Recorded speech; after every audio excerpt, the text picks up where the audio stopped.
একেবারে ভর দুপুর প্রধান সড়ক ১৯ জুলাই ২০২৪। সড়কে এভাবেই দাও দাও করে জ্বলে উঠল আগুন। কি আগুন, কেন, কিসের জন্য সেটি জানতে পারবেন সম্পূর্ণ ভিডিও জুড়ে। আমি আপনাদের সাথে আছি মোবারকুদ্দিন নয়ন। আপনারা দেখতে পাচ্ছেন কক্সবাজারের প্রধান সড়ক। এটি কক্সবাজার বাস টার্মিনাল থেকে বাজারঘাটার যে সড়কটি, এই সড়কই যে সড়ক নিত্য নৈমিত্তিক যানজটে নাকাল, আজ সেই সড়ক একেবারে ফাঁকা। এটি কক্সবাজার রুমালিয়ার ছড়া এলাকা। যখন ছাত্রছাত্রীরা কোটা আন্দোলন নিয়ে রাস্তায় নেমেছিল, সেদিনকার দৃশ্য এটি। প্রধান সড়ক যেন আগুনের লেলিহান শিখা। প্রধান সড়ক টায়ার, কাগজ এবং গাছ বাঁশ জ্বালিয়ে প্রধান সড়কেই এভাবে আগুন লাগিয়ে দেয় এখানকার স্থানীয়রা। এখানে আন্দোলনরত শিক্ষার্থীরা নেই বললে চলে।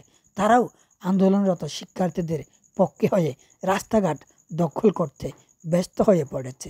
তবে অনেক এলাকায়, অনেক স্থানে শিক্ষার্থীরাও অবস্থান করেছে, এটিও আমরা চোখে দেখেছি।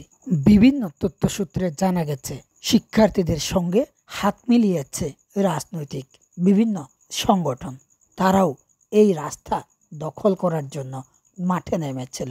তারাই বিশেষ করে বিভিন্নভাবে নৈরাজ্য সৃষ্টি করেছিল এই প্রধান সড়ক নিয়ে, এবং কোটা বিরোধীর আন্দোলনের কথা বলে তারা চেয়েছিল দেশকে অস্থিতিশীল পরিস্থিতি তৈরি করতে। তাই তো আজ এভাবেই দেশের পরিস্থিতি নাজুক অবস্থা তৈরি করেছে। এই আন্দোলনরত শিক্ষার্থীরা যা চেয়েছিল তাই চাওয়ার জন্য আন্দোলন করছে স্বতঃস্ফূর্তভাবে, শান্তিপূর্ণভাবে। কিন্তু এখানে রাজনৈতিক নেতৃবৃন্দ মাঠে নেমে তাদের সাথে ঐক্যবদ্ধ হয়ে এভাবেই ধ্বংসস্তূপে পরিণত করেছে।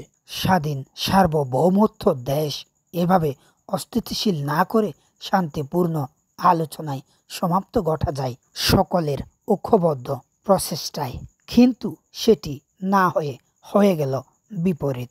আন্দোলনরত শিক্ষার্থীদের সাথে দেশের বিভিন্ন বিরোধী মত ঐক্যবদ্ধ প্রচেষ্টায় দেশকে নৈরাজ্য সৃষ্টি করেছে। কষ্ট পাচ্ছি সাধারণ নাগরিকরা, কষ্টে দিনাতিপাত করছে সাধারণ খেটে খাওয়া মানুষজন। আজ বিলম্বিত হচ্ছে দেশের অনলাইন সেবা। আজ মানুষ দিনে কাজ যারা, তারা দিনমজুররা আজ বেশি কষ্ট পাচ্ছে। এই আন্দোলনটি তৈরি করে দেশে প্রায় সপ্তাহ খানেক ধরে মানুষের দুর্বিষহ জীবনযাপন করতে হচ্ছে। নেই ইন্টারনেট, নেই বিদ্যুৎ, নেই পানীয়, নেই কোনো ব্যবসা বাণিজ্য, নেই অর্থনৈতিক বিভিন্ন কার্যক্রম।